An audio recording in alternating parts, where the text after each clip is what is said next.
Espacio se habla de la propiedad privada, del Estado de Derecho, de la economía de libre mercado. Se habla de principios y funciones de la libertad en todos los ámbitos de la vida nacional. Aquí se habla libertad. RCR presenta Aquí se habla libertad con Víctor Maldonado. Muy buenos días a todos los que nos están oyendo a través de todos los medios que tiene RCR a disposición del contacto vital entre ustedes y nosotros. Aquí se habla libertad, hoy lunes 26 de julio del año 2020, dedicado a San Antelmo de Veley, obispo, monje cartujo, el primer general de la orden cartujana ya por el siglo XII, reformador de órdenes, reconstructor, una persona afable y piadosa. Muchísimo que aprender. Gracias, como les dije, a todos los que están vinculados y conectados con nosotros a través de RCR 750 en Twitter o Periscope o TuneIn o rcr.tv o RCR 750, el canal en vivo de YouTube. Gracias a Jaime Nestares en la dirección general de la estación, a Wilipsa Arcaya en la gerencia de producción, Catherine Manzano, nuestra campeona en la producción, José Gregorio González en el Master Control, Argenis Barreto en la lectura de las noticias, y de aquí un abrazo fraternal a todos ellos y muy especialmente a Jackson Vargas y a Marilia García que están allí, que siempre los veo. Hablemos de lo que nos está pasando, como hacemos todos los viernes.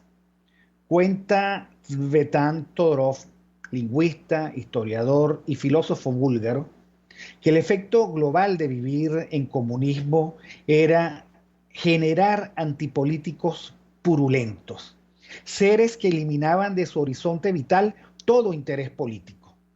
En ese sentido, los comunismos son refractarios a la libertad y van esquilmando del espíritu esas ansias de libertad, dignidad y responsabilidad que configuran tu ser humano. En su libro Deberes y Delicias, una vida entre fronteras, que es un libro de entrevistas autobiográfico que hizo con Catherine Portevin, dice claramente: grupos de personas, de intelectuales, formábamos un pequeño islote de libertad, donde cuidábamos de los verdaderos valores, donde se hablaba del hombre y de Dios, del sentido de la vida y del absurdo, del bien y del mal. Una vez que se había establecido una frontera infranqueable con el mundo propiamente político, se podía ir lejos con todo el resto. Y fuimos lejos, en conversaciones interminables hasta altas horas de la noche, borracheras que se extendían hasta el amanecer, paseos por las calles que no se terminaban nunca.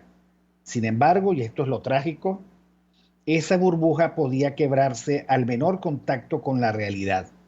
Y fue lo que pasó en la vida de mis amigos que se quedaron en Bulgaria.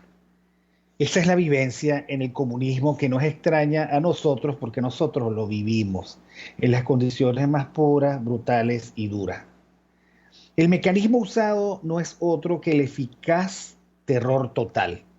El individuo transformado en masa que sufre con los otros la devastación total y que construye redes de desconfianza y descrédito porque no logra aprender la tesitura de un sistema de relaciones perversas que te vigila panópticamente, te castiga si te sales del redil y que te transforma en un ser necesitado de lo más elemental. Nosotros vivimos perfectamente, completamente la paradoja. Que, por ejemplo, al comisario Gorriño se lo hayan llevado porque cumplió su deber. Él es el jefe de seguridad del municipio de Latillo. Los vecinos lo llaman y le dicen: aquí hay un fiestón. Y cuando él va, se da cuenta de que ese fiestón tiene dueños en la médula del régimen, que está allí disfrutando. Y solo por reportarlo a sus vecinos a quien se debe, es detenido. Esa es la paradoja.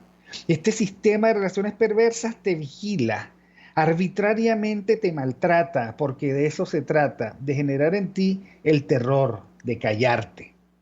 Somos seres preocupados porque no tenemos agua, electricidad, seguridad sanitaria, ni ingresos suficientes para afrontar una economía deshecha. Seres angustiados porque se saben campo de batalla de una guerra de exterminio donde la extirpación del tumor totalitario requiere de sangre, sudor y lágrimas. Pero además sabemos que no hay otra posibilidad que encarar el dolor, la propia angustia, la falta de certezas, porque la otra alternativa es una falsa salida hacia el colapso, también personal.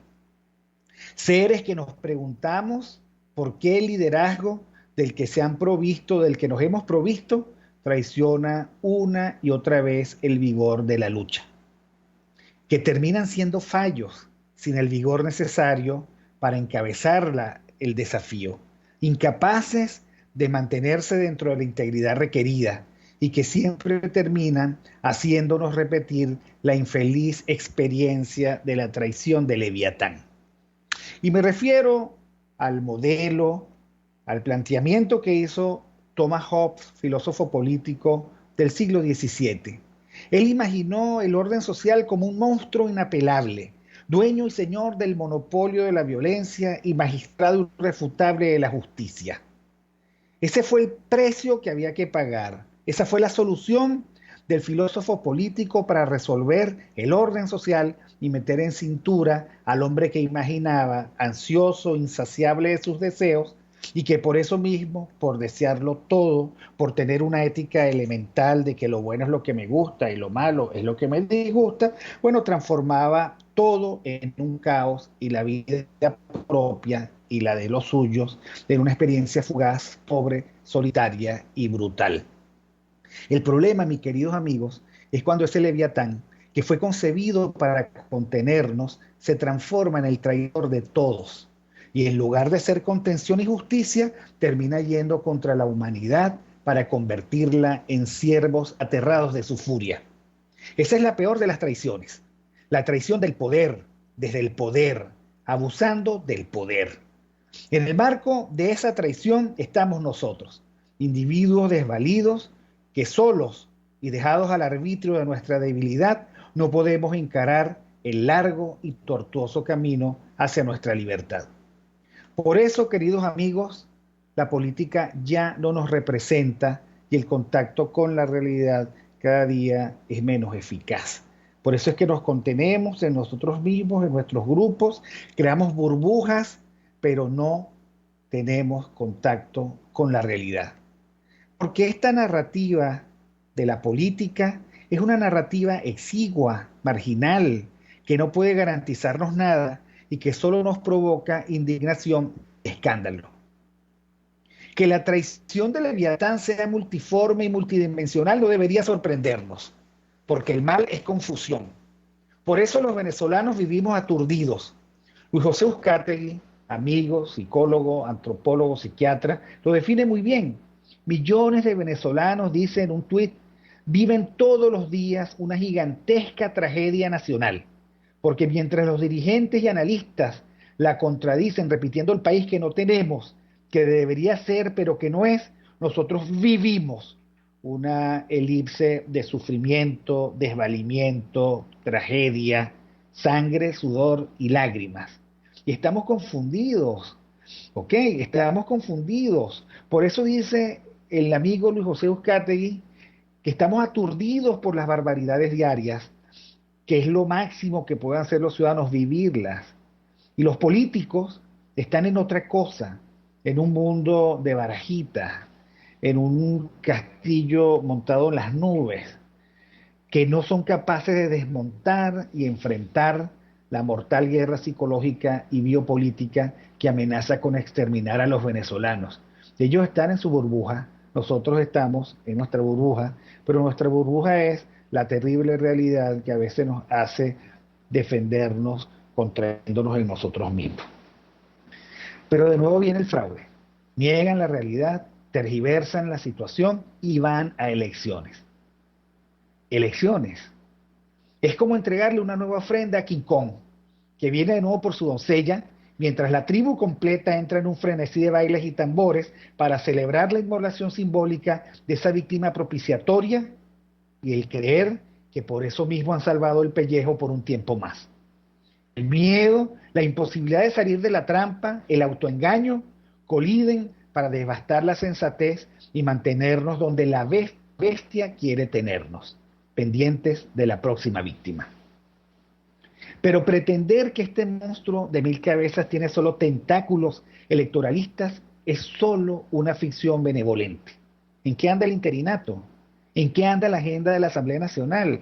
Andan perdidos en el laberinto de sus propios intereses, desguazados por una gestión que no rinde cuentas, que es opaca, que no es eficaz, que es rocambolesca y cortesana, y que deja correr los tiempos de la gente mientras ellos negocian, transan, llevan doble agenda y transcurren entre el tiempo perdido y la obsesión de hacerle tributos a su propio ombligo. La mesita en lo suyo, el interinato en lo suyo, pero no podemos olvidar que la médula, el ADN de toda esta trama es el socialismo del siglo XXI, el sistema de relaciones perversas cuya lógica es la devastación, el saqueo, la represión y la destrucción del país. Una terrible y contumaz idolatría del poder por el poder mismo. Un infortunio ideológico que quiere mantenerse vigente a pesar de la recalcitrancia de sus fracasos, pero que ofrece tiempo para elecciones, señalando con el dedo a sus infelices competidores, anulando la competencia legitimante y devastando los liderazgos naturales. Eso obviamente no son elecciones, es circo y simulación. Como cuando el emperador romano César Marco Aurelio Cómodo, en el ocaso de su reinado, decidió combatir como un gladiador más del Coliseo romano. Se sentía abandonado del fervor ciudadano, había cometido más de un error, había tenido la inmensa desdicha de ser el sucesor de su padre Marco Aurelio, el más grande o de los más grandes emperadores, filósofo, él mismo, y este era un muchacho bueno para nada, débil, malo para la guerra, víctima de su propia concupiscencia, rehén de sus propios placeres, que cada cierto tiempo quería dar un golpe de efecto y que inventaba pan y circo. Cuando el pan y el circo no le resultaron suficientes, él dijo: yo mismo voy a ser gladiador y voy a demostrar en la arena el emperador poderoso que termino siendo. Yo voy a ser el remedo, la encarnación de Hércules. Y se colocaba, y así lo muestran sus estatuas, un cuero de león, con sus dientes y todo, pues, para simular la fuerza imbatible del león. Y lo sorprendente es que ganaba siempre. Tuvo, dicen los historiadores, más de 700 encuentros, convirtiéndose en el campeón invicto, más allá de toda posibilidad, porque bueno, ganas una y al final pierdes y mueres. Pero no competía en buena lid. César Marco Aurelio Cómodo era un farsante. Tenía mejores armas que sus contrincantes, drogaba a los gladiadores que iban a luchar con él y les daba espadas sin filo. Ganaba sin honor un combate ficticio, que para colmo eran espectáculos costosos, más bien ruinosos. ¿No les parece demasiado apropiado el símil? ¿No les parece que este socialismo del siglo XXI es un gladiador farsante que no compite en buena lid, que delimita la capacidad de sus contrincantes, que les otorga espadas sin filos y que nos quiere a nosotros en las gradas aplaudiendo con frenesí la devastación, la sangre, la arena ensuciada, la muerte? Pero nos corresponde, mis queridos amigos, tener esperanza. Nos corresponde mantenernos humanos y dignos a pesar de la precariedad y la angustia. El mérito, diría Svetan Todorov, que pudo hacer su biografía, que la contó luego de vivir el comunismo, el mérito es precisamente sobrevivir y vencer. La esperanza es una virtud compuesta de fortaleza para afrontar los malos tiempos y los embates de la fortuna, que también tiene paciencia, que es la capacidad de seguir un curso de acción a pesar de la dificultad y de que cada paso sea un esfuerzo descomunal para las ganancias que se perciben. Pero al final, cada avance se agrega al anterior y al anterior y al anterior hasta llegar al destino. Mis queridos amigos, esto pasará, pero que no sea un pasar la página para que la desmemoria nos haga caer en los mismos errores. Todo lo contrario, que el registro preciso de esta época nos permita replantear un país distinto, con un trazado distinto, sobre ideas distintas y con un liderazgo diferente. ¿Diferente a qué? Distinto a la prepotencia del que usufructúa indebidamente el poder confiado. Distinto al que practica y promueve el compadrazgo y las relaciones clientelares. Distinto, muy distinto, al que se afirme en el populismo. El liderazgo nuevo tiene que ser prudente, enfocado, estoico y dispuesto al relevo y no a la permanencia perpetua. Mientras esto ocurre, ya saben, esperanza, fortaleza, paciencia, resiliencia, coraje. Mientras tanto, pidamos a Dios fortaleza para seguir adelante, claridad de miras para saber lo que nos conviene y coraje para tomar las decisiones que debamos tomar. Feliz viernes, 26 de julio del 2020. Vamos al corte y ya regresamos. Aquí se debaten temas de interés nacional e internacional. Aquí se habla libertad con Víctor Maldonado. Solo por RCR.tv, la radio que se ve.